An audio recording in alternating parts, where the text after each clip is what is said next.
तो चलिए पहली बड़ी खबर में बात करेंगे। प्रधानमंत्री नरेंद्र मोदी ने राष्ट्रपति को इस्तीफा सौंपा है और मंत्रिमंडल भंग करने की सिफारिश की है। और आपको बता दें कि सूत्रों के हवाले से ऐसी खबर भी सियासी गलियारों से आ रही है कि 8 जून को मोदी ले सकते हैं पीएम पद की शपथ। मोदी 8 जून को तीसरी बार प्रधानमंत्री पद की शपथ ले सकते हैं। एनडीए के सभी सांसदों से एकजुटता के लिए साइन करवा लिया गया है।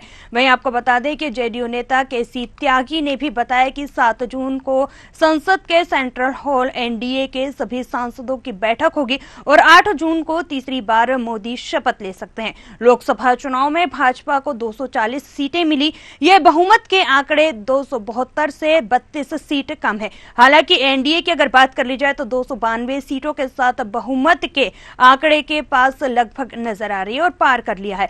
वहीं चंद्रबाबू की टीडीपी 15 सीटों के साथ दूसरी और नीतीश की जेडीयू 12 सीटों के साथ एनडीए में तीसरी सबसे बड़ी पार्टी बन गई है। दोनों ही पार्टियां इस वक्त भाजपा के लिए जरूरी है। इनके बिना भाजपा का सरकार बनाना मुश्किल है और देखा जाए तो एनडीए और इंडिया दोनों ही चिंतन मंथन करती हुई नजर आ रही हैं। चलिए रमेश शर्मा जी हमारे साथ जो हैं जुड़ चुके हैं, आपका बहुत बहुत स्वागत है। अगर बात कर ली जाए जिस तरीके से सियासी गलियारों से ये खबरें सामने निकल कर आ रही है कि प्रधानमंत्री नरेंद्र मोदी 8 जून को पीएम पद की जो है एक बार फिर से तीसरी बार शपथ ले सकते हैं, क्या कुछ कहेंगे? निश्चित रूप से प्रधानमंत्री बनना तो नरेंद्र मोदी जी का हिस्सा है और वो तीसरी बार शपथ ले ली। ये जो आज उन्होंने त्याग पत्र किया है ये औपचारिकता है और जिस तरीके से शाम को जो बैठक रखी गई है सारे एनडीए सांसदों की, तो उसमें मुझे जो लग रहा है प्रधानमंत्री से नए नेता का चयन हुआ और मोदी जी का नाम आएगा। और बहुत संभव है कि कल जो है इसकी चिट्ठी सौंप दी जाए बहुमत के आधार पर राष्ट्रपति जी को, तो फिर वो तारीख तय कर लेंगे किस तारीख को बुलाना है आपको 7 को बंद। लेकिन कुल मिलाकर भी या तो आज रात में नहीं या कल दिन में राष्ट्रपति जी को ये चिट्ठी भी चली जाएगी कि एनडीए के बहुमत के आधार पर ये नरेंद्र मोदी जी इनको शपथ के लिए। जी हाँ जी बिल्कुल। अगर इसी के साथ अगर बात कर ली जाए एनडीए और इंडिया गठबंधन दोनों की लगातार जो है बैठकें चल रही हैं, चिंतन मंथन किया जा रहा है, तो क्या लगता है बैठक में क्या कुछ चीजें जो है सामने आ सकती हैं? इसमें नया कुछ नहीं होगा, ये आमतौर पर बैठके औपचारिकता की है। हालांकि इंडिया गठबंधन ने जो कोशिश की थी कि जो नायडू और जो नेता है नीतीश कुमार उन दोनों से बातचीत करके और उनको तोड़ दिया जाए, तो इसलिए दोनों टूटे ही नहीं। और अगर टूट भी जाएंगे तब भी गठबंधन की सरकार बन जाएगी, क्योंकि जो अलग से 17 लोग आए हैं उसमें से मान करके चलिए 17 में से 7-8 लोग ऐसे पुराने भाजपा में, तो मुख्य तौर पर वो आकर के मिल जाएंगे। सरकार जो है वो एनडीए की ही बनेगी, मोदी जी के नेतृत्व में ही बनेगी। इसकी तोड़ की संभावना बिल्कुल नहीं है, बल्कि आगे चल करके अगर इंडिया गठबंधन से कुछ लोग टूट करके इसमें आ जाए तो आशय की मानना चाहिए। जी चलिए बिल्कुल आप हमारे साथ बने रहिए, अगली बड़ी खबर पर भी जो है आपसे चर्चा करेंगे। तो जिस तरीके से आपने देखा इंडिया और एनडीए गठबंधन जिस तरीके से यहाँ पर दोनों ही पार्टियां चिंतन मंथन करती हुई नजर आ रही है। चलिए बढ़ते हैं अगली दूसरी बड़ी खबर की और लोकसभा चुनाव के अंतिम परिणाम सामने आ चुके हैं। सत्तारूढ़ एनडीए को 229 तो इंडिया गठबंधन को 234 सीटों पर कब्जा किया है। वहीं अन्य दलों की हिस्सेदारी में 17 सीट मिली है। वहीं बीजेपी और कांग्रेस की अगर बात करें तो भाजपा 240 पर सिमट कर रह गई है और कांग्रेस ने पिछले प्रदर्शन में सुधार करते हुए 99 सीटें हासिल की है। फाइनल नतीजों के बाद अब दिल्ली में बैठकों का दौर शुरू हो गया है। एनडीए की बैठक में बीजेपी के साथ एनडीए के कई घटक दल शामिल होंगे, जिसमें अब सरकार को स्वरूप देने के लिए आगे की रणनीति पर मंथन भी किया जाएगा। बिहार के सीएम नीतीश कुमार भी दिल्ली आ चुके हैं। इसके अतिरिक्त आपको बता दें टीडीपी प्रमुख चंद्रबाबू नायडू के भी बैठक में शामिल होने की चर्चाएं हैं। वहीं अगर इंडिया गठबंधन की भी आगे बात कर ली जाए तो आगे की रणनीति तय करने के लिए मीटिंग बुलाई गई है। कांग्रेस अध्यक्ष मल्लिकार्जुन खड़गे के घर होने वाली है इंडिया दलों की ये मीटिंग में तय किया जाएगा कि इंडिया गठबंधन विपक्ष में बैठेगा या फिर केंद्र की सत्ता हासिल करने की कवायद की जाएगी। इसके अलावा कांग्रेस की भी अलग से एक मीटिंग होगी। इस मीटिंग में यह तय होगा कि गठबंधन के नेताओं के साथ होने वाली मीटिंग में किस तरह की जो है रूपरेखा निकलकर सामने आएगी। तो जिस तरीके से बात की जा रही थी यहाँ पर कि दोनों ही पार्टियों में मंथन किया जा रहा है और अब विचार विमर्श किया जा रहा है कि आखिर आगे किस तरीके से रणनीति बनाई जाएगी और उस रणनीति पर काम किया जाएगा। तो आपको बता दें कि रणनीति को स्वरूप देने के लिए जो है मंथन किया जा रहा है। बिहार के सीएम नीतीश कुमार भी दिल्ली आ चुके हैं। इसके अलावा आपको बता दें कि टीडीपी प्रमुख चंद्रबाबू नायडू का भी जो है इस बैठक में शामिल होने की चर्चाएं चल रही हैं। इंडिया गठबंधन ने आगे की रणनीति तय करने के लिए मीटिंग बुलाई है। कांग्रेस अध्यक्ष मल्लिकार्जुन खड़गे के घर होने वाली इंडिया दलों की ये मीटिंग में तय किया जाएगा कि इंडिया गठबंधन विपक्ष में बैठेगा या फिर केंद्र की सत्ता हासिल करने की कवायद जारी रहेगी।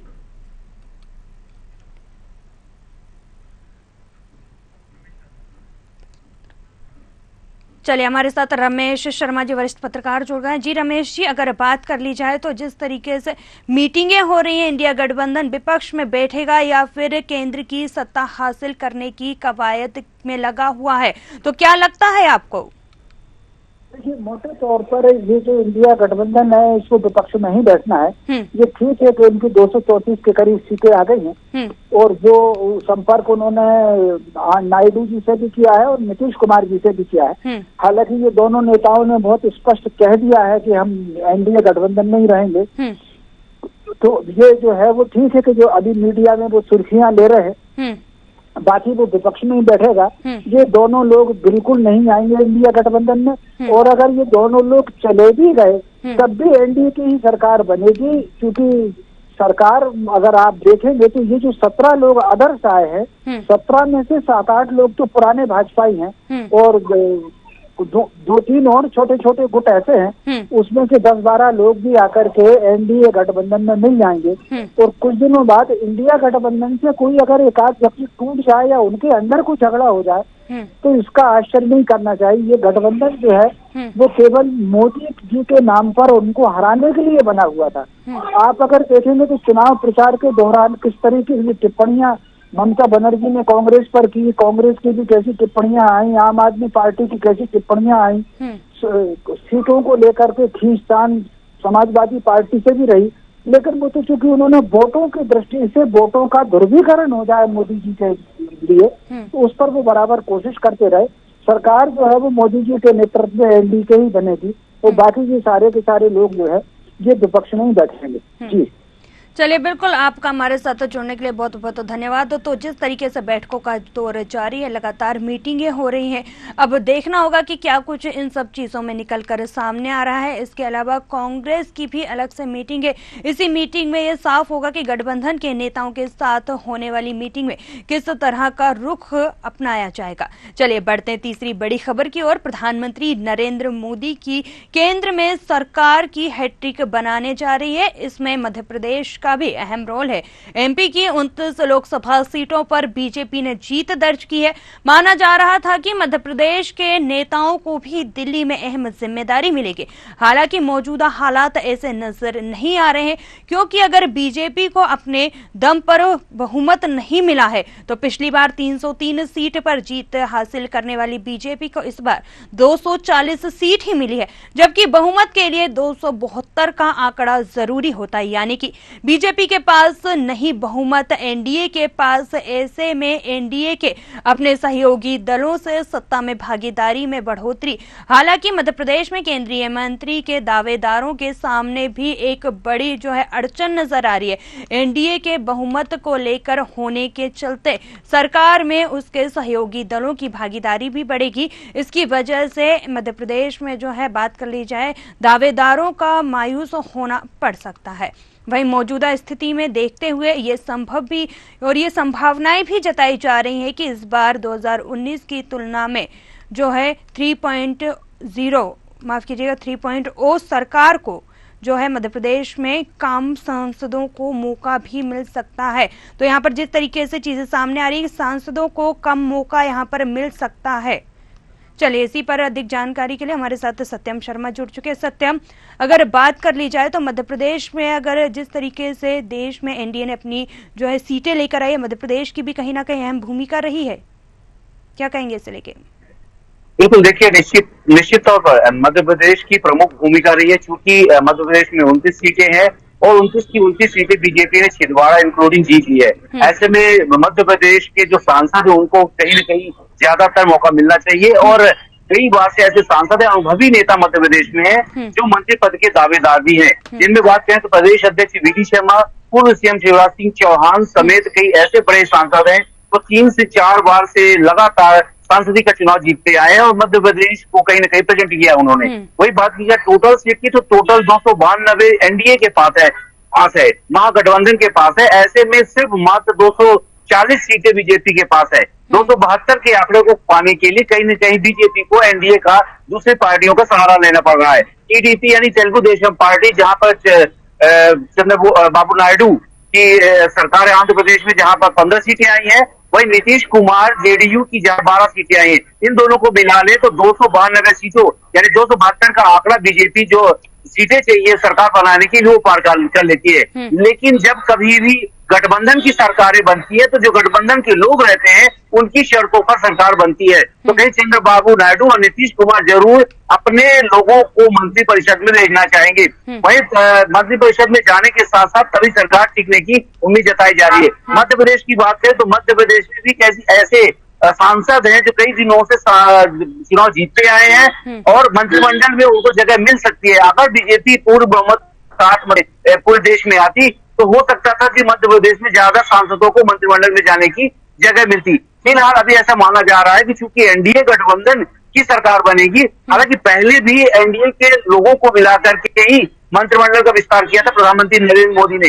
इस बार भी वैसा ही करना पड़ेगा, लेकिन इस बार शर्तों के साथ करना पड़ेगा क्योंकि इस बार पूर्ण बहुमत की सरकार बीजेपी की नहीं आई। पिछली बार 303 सीटें बीजेपी की आई थी और पूर्ण बहुमत के साथ उन्होंने काम किया था। हालांकि जब एनडीए गठबंधन बनेगा और जब सरकार चलेगी तब तमाम तरह के ऑब्स्ट्रक्शन भी आएंगे, कभी किसी पार्टी को कुछ भी पसंद नहीं होगा। ये जो प्रधानमंत्री नरेंद्र मोदी निर्णय लेंगे उन निर्णयों को जो गठबंधन के लोग हैं उनसे मिलजुल कर लेना पड़ेगा। तो कभी कभी बैकअप भी हो जाता है कि गठबंधन के लोग कह देते हैं कि ऐसे निर्णय नहीं लेना है जो अभी तक बीजेपी लेती आई है। तो प्रधानमंत्री नरेंद्र मोदी को अब गठबंधन के साथ पहली बार जिंदगी में काम करना पड़ेगा। इसे देखिए पहली बार ऐसा हुआ है कि प्रधानमंत्री नरेंद्र मोदी पूर्ण बहुमत के साथ नहीं आ पाए। चाहे मुख्यमंत्री के पद की बात करें, गुजरात में 2 बार मुख्यमंत्री बने तो गुजरात में पूर्ण बहुमत के साथ बने। 2014-2019 में बने तो पूर्ण बहुमत के साथ बीजेपी आई। अब पहली बार ऐसा हो रहा है कि 2024 में पूर्ण बहुमत बीजेपी का नहीं है, वो भी प्रधानमंत्री नरेंद्र मोदी की अगुवाई में।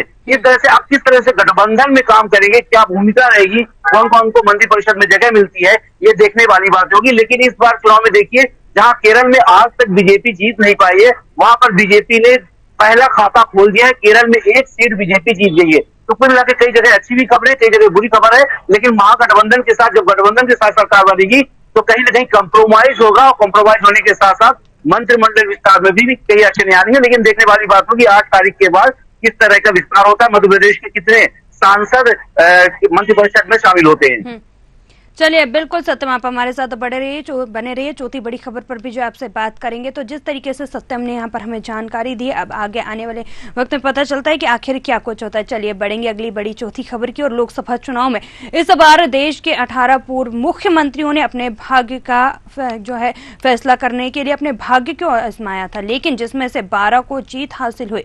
और हारने वाले पूर्व मुख्यमंत्रियों में दिग्विजय सिंह का भी नाम शामिल है। देश के 6 पूर्व मुख्यमंत्री को इस बार लोकसभा चुनाव में हार का मुंह देखना पड़ा है।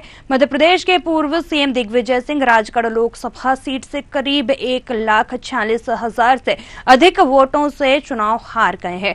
उन्होंने बीजेपी के रोडमल नागर को परास्त किया। वहीं आपको बता दें कि दिग्विजय सिंह को पिछले 2019 के चुनाव में भी भोपाल सीट से हार का सामना करना पड़ा था।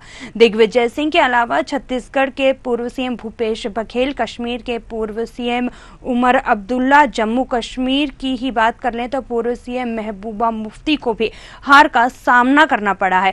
वहीं अरुणाचल प्रदेश के भी मुख्यमंत्री रह चुके हैं। वहीं आपको बता दें, आपको इसी के साथ जो है यहाँ पर चुनावी मैदान में काफी कुछ नजर आ रहा था, लेकिन जब नतीजे सामने आए तो तस्वीरें कुछ और ही आई हैं। चलिए, हमारे साथ सत्यम शर्मा जुड़े हुए हैं। सत्यम, अगर आपका रुख करते हैं तो बात करें मध्य प्रदेश की, जिस तरीके से पूर्व सीएम ने भी अपनी जो है किस्मत का, भाग्य का फैसला आजमाने की कोशिश की थी, लेकिन दिग्विजय सिंह के साथ साथ यहाँ पर देखा जाए छत्तीसगढ़ के सीएम और उसी के साथ उमर अब्दुल्ला कश्मीर के सीएम, लगातार ऐसे सीएम जो हैं, पूर्व सीएम जो थे, उनको हार का सामना करना पड़ा। क्या कुछ लगता है आपको, अगर मध्य प्रदेश की बात की जाए तो क्या कुछ कारण है? देखिए, पूरे देश की बात की जाए तो जो है 18 पूर्व सीएम ने चुनावी मैदान में थे, जिसमें से 6 की हार हुई है। दिग्विजय सिंह चुनावी मैदान में थे, पूर्व सीएम रहे 2 बार के मध्य प्रदेश के। मध्य प्रदेश की बात की जाए तो मध्य प्रदेश में 3 ऐसे पूर्व सीएम रहे जो चुनावी मैदान में थे, जिसमें से 2 कांग्रेस पार्टी से थे और एक बीजेपी से। दोनों, पहली बार की बात की जाए तो पहले कमलनाथ भी थे, लेकिन कमलनाथ हमेशा से जीतते आए हैं। दिग्विजय सिंह से तो हार गए हैं। 2 ही चुनावी मैदान में थे, पूर्व सीएम शिवराज सिंह चौहान और दिग्विजय सिंह। शिवराज सिंह चौहान भारी मतों से 8.5 लाख मतों से जीत हासिल की है। वही दिग्विजय सिंह जो है 1,46,000 मतों से रोडमल से चुनावी मैदान में हार चुके हैं, परास्त हो चुके हैं। वही बात की जाए तो कर्नाटक के 3 पूर्व सीएम चुनावी मैदान में थे, जिसमें बोम्मई थे, देवगौड़ा थे और एक और थे। तो तीनों ही चुनावी मैदान में उन्होंने जीत हासिल की है। वही देखा जाए तो पंजाब से चरणजीत सिंह चन्नी थे, वो भी पूर्व सीएम थे, वो भी जीत हासिल कर लिए हैं। वही जम्मू कश्मीर की बात की जाए तो जो पीडीपी की महबूबा मुफ्ती थी और नेशनल कॉन्फ्रेंस के जो उमर अब्दुल्ला थे, दोनों ये चुनाव हार गए। एक बड़ी बात है, 370 धारा हटने के बाद जिस तरह से यहाँ बदलाव आया है और एक साधारण से प्रत्याशी से चुनाव दोनों हारे हैं। उमर अब्दुल्ला की बात की जाए तो 2,40,000 वोटों से करीब आ रहे हैं। वहीं पर महबूबा मुफ्ती की बात की जाए तो वो भी करीब 2.5 लाख से ज्यादा से मतों से आ रही हैं। इसके साथ साथ देखिए, हिमाचल प्रदेश के जो नकवी थे वो भी चुनावी मैदान में थे, वो भी चुनाव हार चुके हैं। तो कुल मिलाकर 5 ऐसे पूर्व सीएम थे जो चुनावी मैदान में हार चुके। 17 जो पूर्व सीएम थे वो चुनावी मैदान में थे, जिसमें से 5 हार चुके। पूरा आंकड़ा देखा जाए तो मिलाकर ये कहा जा सकता है कि अगर आपने अच्छा काम किया है और अगर आपको जनता पसंद कर रही है, जैसे पूर्व सीएम शिवराज सिंह चौहान की बात करें, और लगातार लाडली बहनों के भाई बने रहे और जो मध्य प्रदेश को बीमारू राज्य से विकासशील राज्य तक लेकर आए हैं, उनकी जीत हासिल हुई है। दिग्विजय सिंह को, जिनको अक्सर मध्य प्रदेश की बुरी परिस्थिति के लिए जिम्मेदार बीजेपी ठहराती आई है, तो रोडमल से एक बार फिर से 1,46,000 वोटों से हार गए हैं। तो पूरा, अगर आपको जनता पसंद कर रही है, आपने अगर काम किया है, तो ही आप चुनावी मैदान में टिक सकते हैं। आप जातिवाद और धर्म की राजनीति नहीं कर सकते। जम्मू कश्मीर ने दिखा दिया है उमर अब्दुल्ला और महबूबा मुफ्ती को हरा करके। वही अन्य प्रदेशों की बात की जाए तो लगभग महाराष्ट्र की बात की जाए तो नारायण राणे चुनावी मैदान में थे, वो जीत गए। अरुणाचल प्रदेश में भी जीत गए हैं। इसके साथ साथ जो अन्य ऐसे और भी राज्य है जहां पर वे लोग पूर्व सीएम चुनावी मैदान में थे, वो उन्होंने लगभग जीत हासिल की है। तो 17 पूर्व सीएम चुनावी मैदान में थे, जिसमें से 5 चुनावी मैदान में हार चुके हैं। मध्य प्रदेश में दिग्विजय सिंह भी उनमें शामिल है। चलिए, बिल्कुल सतम, आपका बहुत बहुत धन्यवाद खबरों पर अपडेट देने के लिए। तो जिस तरीके से आपको हम बता रहे हैं कि पूर्व सीएमओं की जो है, यहाँ पर पूर्व सीएम उन लोगों ने भी अपने भाग्य का जो है फैसला आजमाने के लिए यहाँ पर चुनावी मैदान में आए थे, लेकिन यहाँ पर जो है हार का मुंह देखना पड़ा है। चलिए, इसी के साथ 4 बड़ी खबरों में फिलहाल इतना ही। मुझे दीजिए इजाजत, आप बने रहिए न्यूज़ आर के साथ। नमस्कार।